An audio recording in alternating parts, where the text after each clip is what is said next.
সূরা কাউসার পড়ে হাতের বৃদ্ধাঙ্গুলে ফু দিলে, এভাবে ফু দিলে যে কেউ আপনার বশ হয়ে যাবে, অর্থাৎ আপনার কথা শুনতে সে বাধ্য হয়ে যাবে। মনে রাখবেন, কোরআনের ভিতরে আল্লাহ তাআলা সব কিছু দিয়েছেন, সকল রোগের ঔষধ দিয়েছেন এবং মুমিনদের জন্য কোরআনটা রহমত হিসেবে আল্লাহ তাআলা নাজিল করে দিয়েছেন।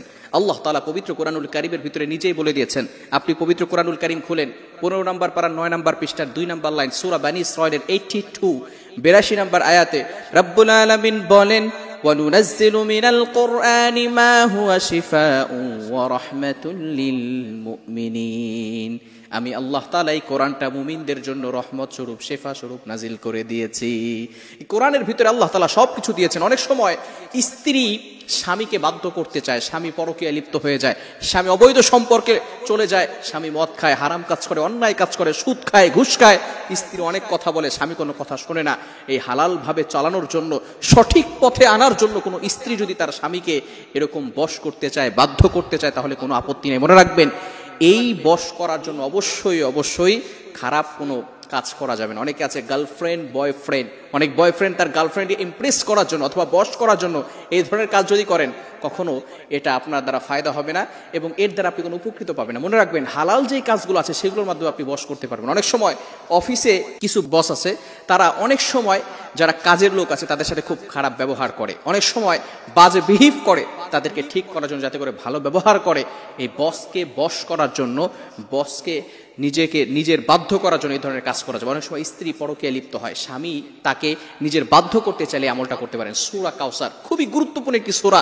আমরা সূরা কাউসার সকলেই জানি, ইন্না আতাইনাকাল কাউসার ফাসাল্লি লিরাব্বিকা ওয়ানহার ইন্না শানিআকা হুয়াল আবতার।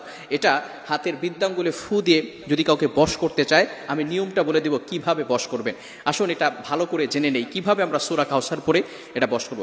ভালো করে আপনি নিজের ঘরের ভিতরে বসবেন, বসার পরে আপনি নিজেকে পবিত্র রাখবেন। পবিত্র রাখার পরে সূরা ফাতিহা একবার পড়বেন এবং 4 কুল, কুল ইয়া আইয়ুহাল কাফিরুন, কুল হুয়াল্লাহু আহাদ, কুল আউযু বিরাব্বিল ফালাক, কুল আউযু বিরাব্বিন নাস, এটা পড়ে নিজের শরীরকে বন্ধ করে রাখবেন। এরপরে আপনি দুরূদ শরীফ 3 বার পাঠ করবেন। 3 বার দুরূদ শরীফ, দুরূদ ইব্রাহিম যেটা আছে সেই দুরূদ শরীফ পড়তে পারেন। এটা পড়ার পরে আপনি সূরা কাউসার আউযু বিল্লাহ বিসমিল্লাহ সহকারে 21 বার পড়বেন। 21 বার পড়ার পরে আপনার এভাবে হাত রাখবেন, এই যে এখানে বৃদ্ধাঙ্গুলটা রেখে 21 বার পরে সূরা ফাতিহা পড়বেন। এরপরে আপনি 21 বার পরে এখানে ফু দিবেন। ফু দেওয়ার পরে এটাকে এভাবে মুষ্টি করে রাখবেন। এরপরে আপনি যাকে বাধ্য করতে যাচ্ছেন, কোনো স্বামী অথবা কোনো স্ত্রী যদি তার স্বামীকে বাধ্য করতে চায়, স্বামীর মা বাবার নাম নিয়ে এবং স্বামীর নাম নিয়ে এখানে সে মনে মনে চিন্তা করবে, স্বামীর নাম 7 বার নিয়ে মনে মনে চিন্তা করবে যে আমি তাকে বাধ্য করতে চাচ্ছি, আমি তাকে হালালভাবে বশ করতে চাচ্ছি।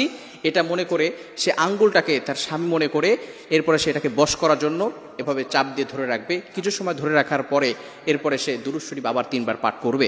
তাহলে অবশ্যই আল্লাহ তাআলার যে কোরআনের যে ফয়সালা আছে, আপনি মাত্র 21 দিন নয়, মাত্র 7 দিনের ভিতরে ভালো ফলাফল পেয়ে যাবেন যে কিভাবে কাউকে বশ করতে পারেন। 7 দিন যদি টানায় আমলটি করতে পারেন, তাহলে আল্লাহ তাআলার পক্ষ থেকে ফয়সালা আসবে। এজন্য আসুন আমরা সঠিকভাবে, হালালভাবে, এবং অবশ্যই আল্লাহ তাআলার প্রতি পরিপূর্ণ ইয়াকিন থাকতে হবে, পরিপূর্ণ বিশ্বাস থাকতে হবে। যদি ইয়াকিন আল্লাহ তাআলার প্রতি না থাকে, ট্রাস্ট না থাকে, তাহলে কিন্তু হবে না। এজন্য আল্লাহ তাআলার প্রতি বিশ্বাস রাখতে হবে, সঠিক পথে চলতে হবে। এরপরে কোরআনের প্রতি বিশ্বাস রেখেই কাজ করলে আল্লাহ তাআলা অবশ্যই ভালো ফলাফল আপনার আমলনামায় দিয়ে দিবেন। আল্লাহ তাআলা আমাদের সকলকে বুঝার তৌফিক